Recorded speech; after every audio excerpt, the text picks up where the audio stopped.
Let's suppose you have a section of double track that you want to put a pair of turnouts for a crossover in, like I have here, and I'd like to place those right in this position.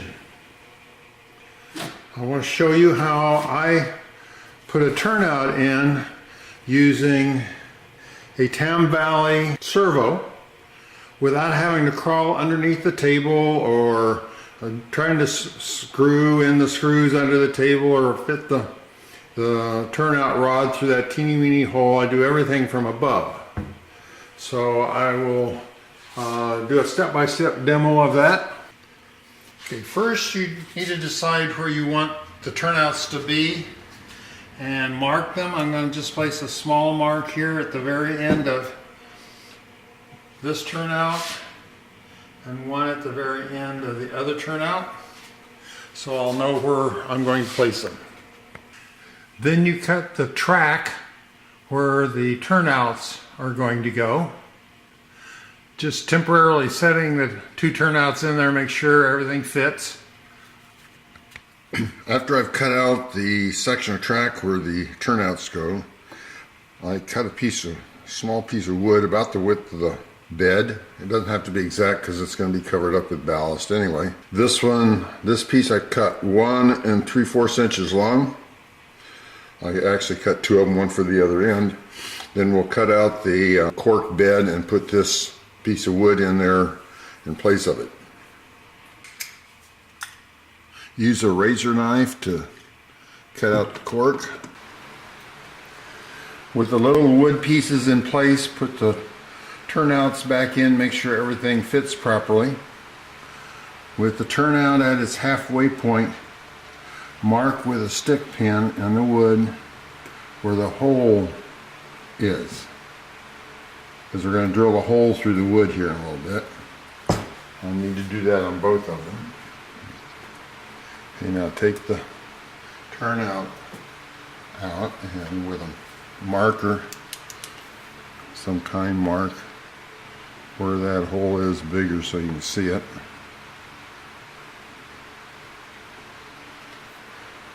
And then we'll drill a hole in that for the rod to pass through to move the turnout.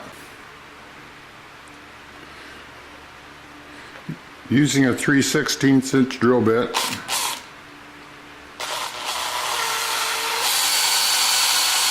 I drill a hole through the wood for the rod to pass.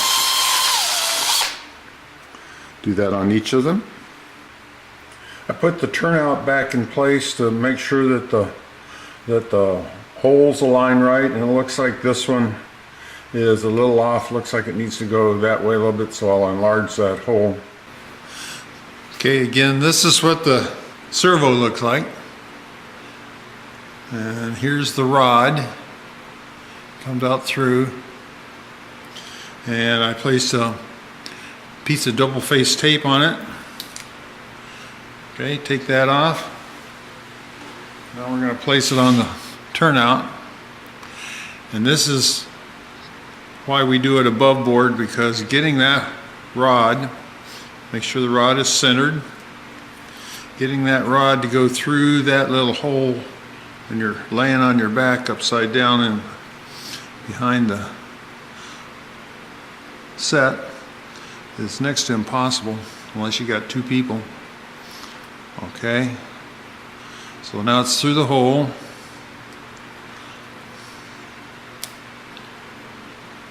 And press it down.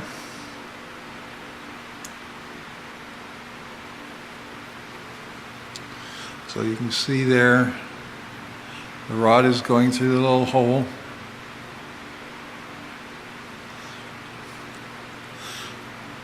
And then you can add screws if you want, or more glue to hold this in place. Okay, cut a hole to fit the turnout. I used a saber saw and place the turnout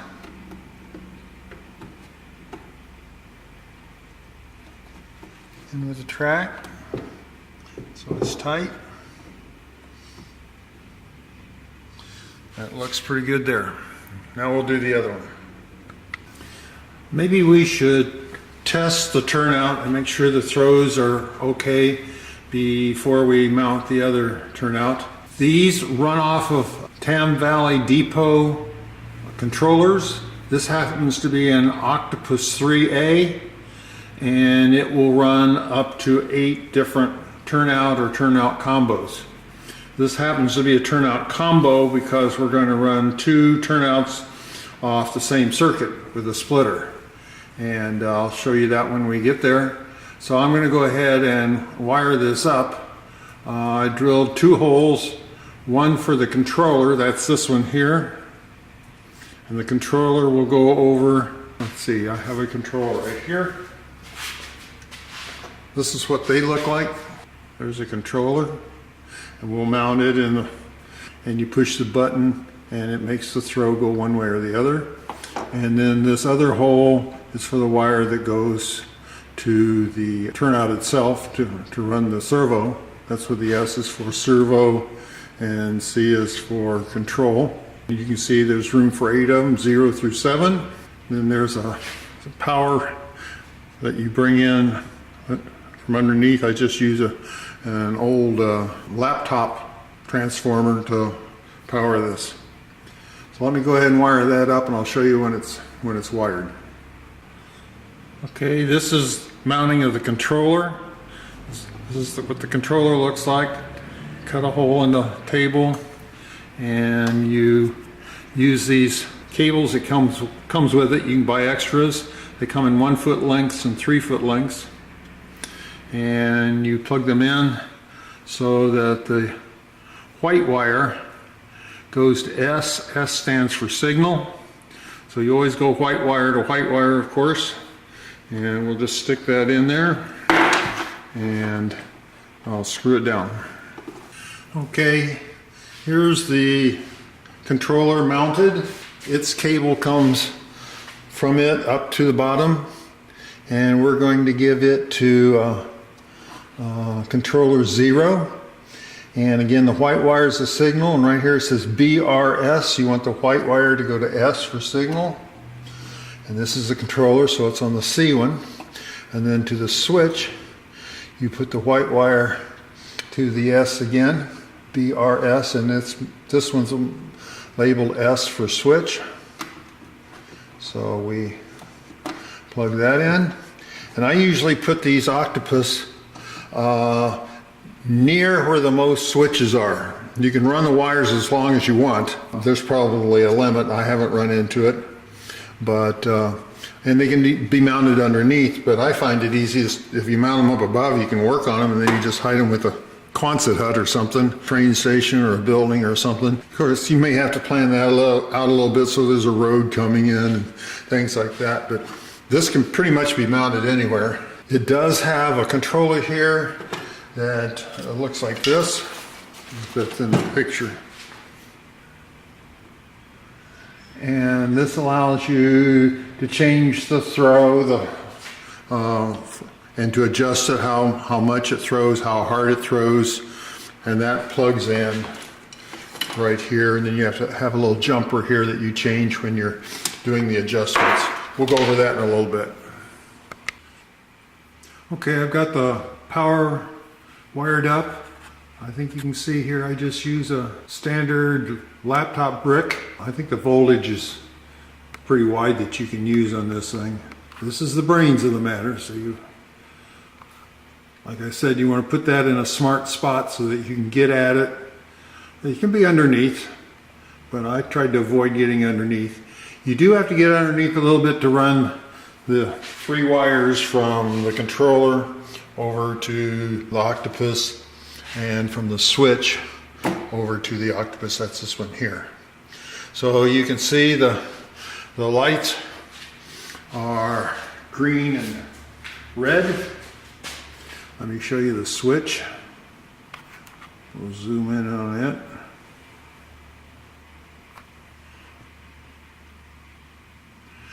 Okay, and then we'll switch from one to the other.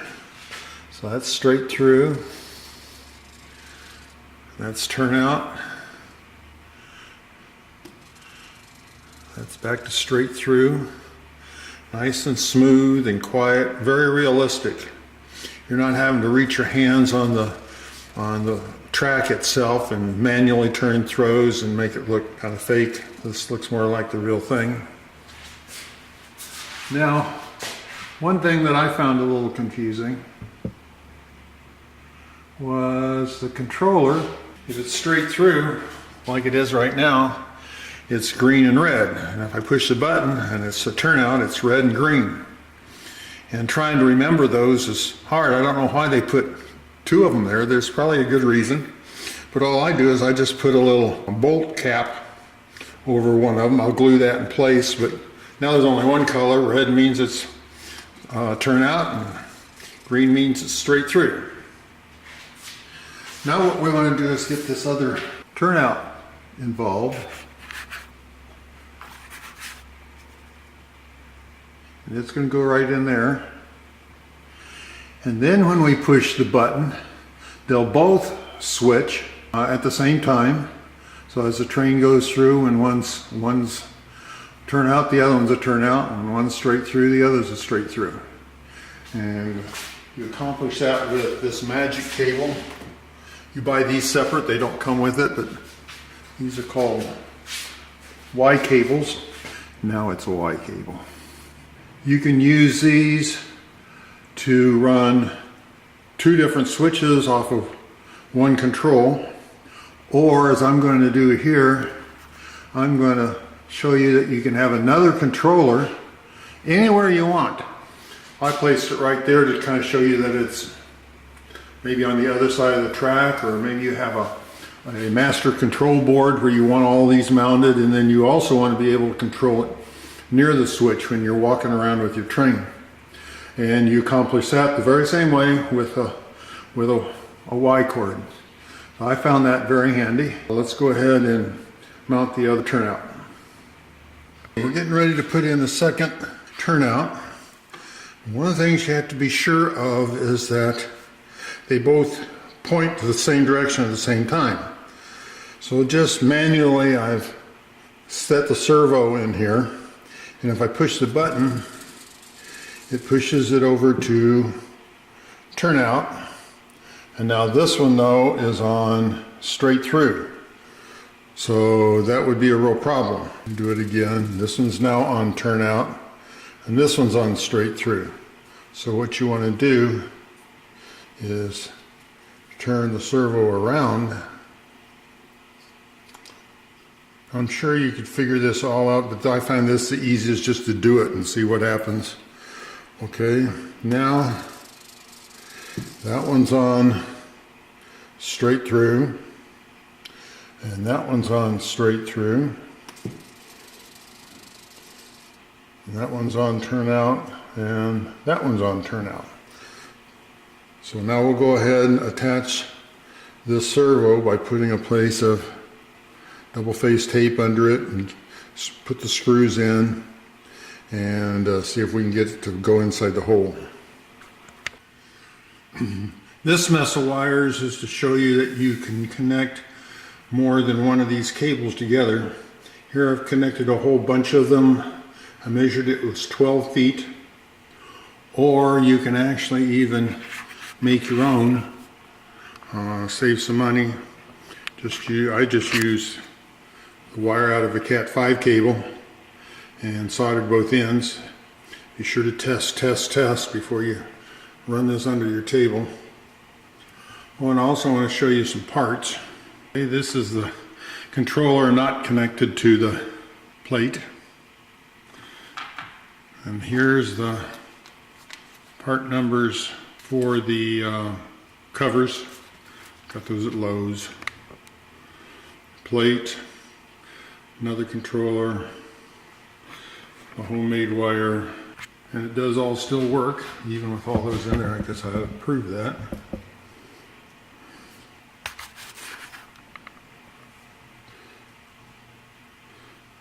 Okay.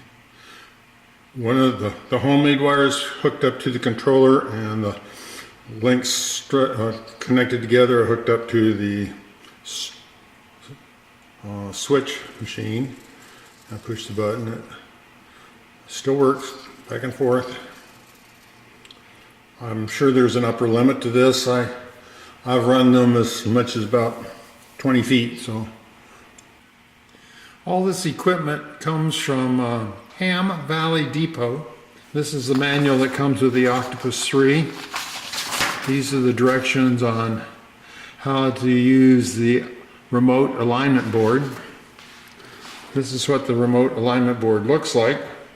And you use that when the servo goes too far one way and not far enough another. You can adjust it back and forth. I now have, well, I might mention a couple problems that you might run into. One, as you see here, I cut my hole a little bit too big.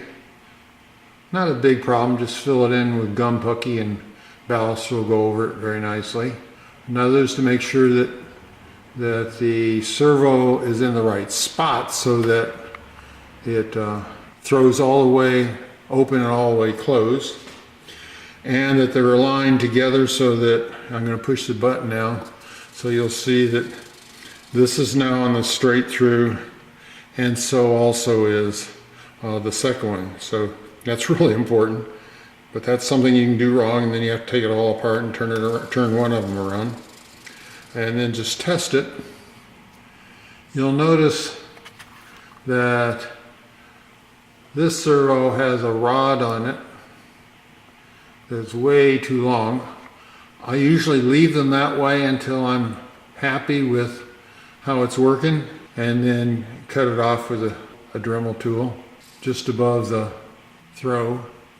And that way, if you need to move it somewhere else, you have enough rod. You can also make more rods. It comes with a rod in the package, but you can also buy them at Hobby Lobby or wherever. Another thing that I do, not everybody does, is I cut the first two ties off of a piece of track. And this is so that I can slide the connectors on, and then when I'm ready to connect, but then you just slide two ties that you cut the spikes off, slide it under, glue it in, nobody even knows it.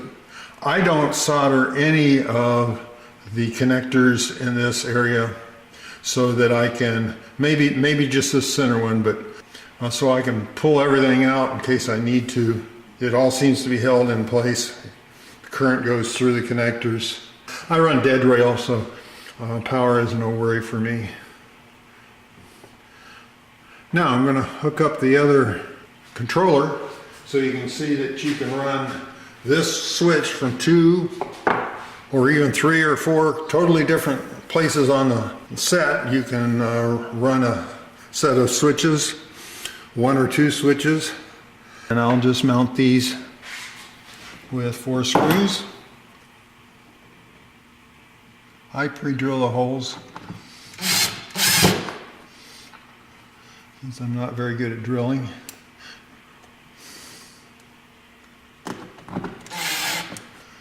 Don't tighten them down all the way yet. And I mounted it so the button is facing the opposite direction to kind of give the viewer an idea that this can be used on a different part of the board. There, that's nice and tight. Okay, let me turn the board over so you can see what the underside looks like, and we'll hook up this other connector. I'll need a Y. This is what the underside looks like. Really the only time you need to get underneath is to do the wires. And most of them you can do from the top.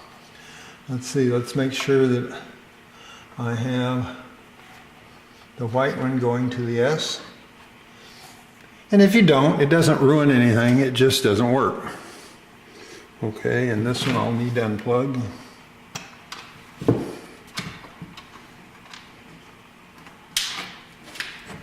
And if it go to the Y, be sure you get white to white. Okay, and then we'll put this, the other end of the Y into here. Let's see if it still works. I always test. After everything I do, I always like to test them. I found that other cap,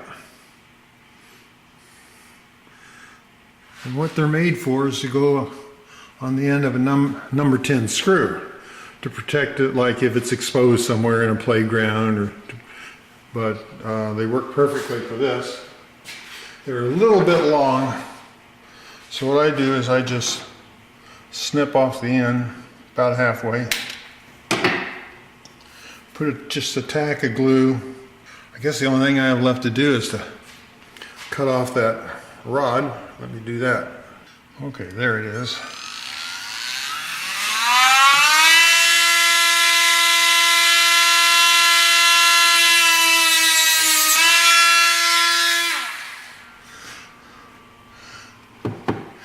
Cut it off, see if it still works. If you got it too short, you say a bad word, go do something else for an hour and come back and do it all over again. So you've got to be really careful with that one. I'd say that was perfect, but the proof is running a train over it. Well, I did find my receipt from Litchfield Station, and so this is a video of their address, 1412 North Central Avenue, Suite D in Avondale. Kind of convenient for me.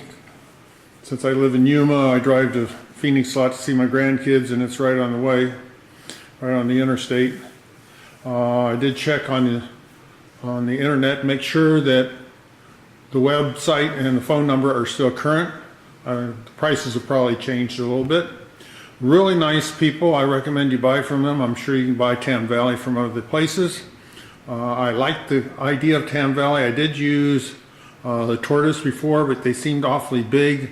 They were handy if you needed all those connections for running frogs and whatnot, but since I run dead rail, that really isn't a problem for me. So I hope this video was helpful to you. If you have any questions, please comment.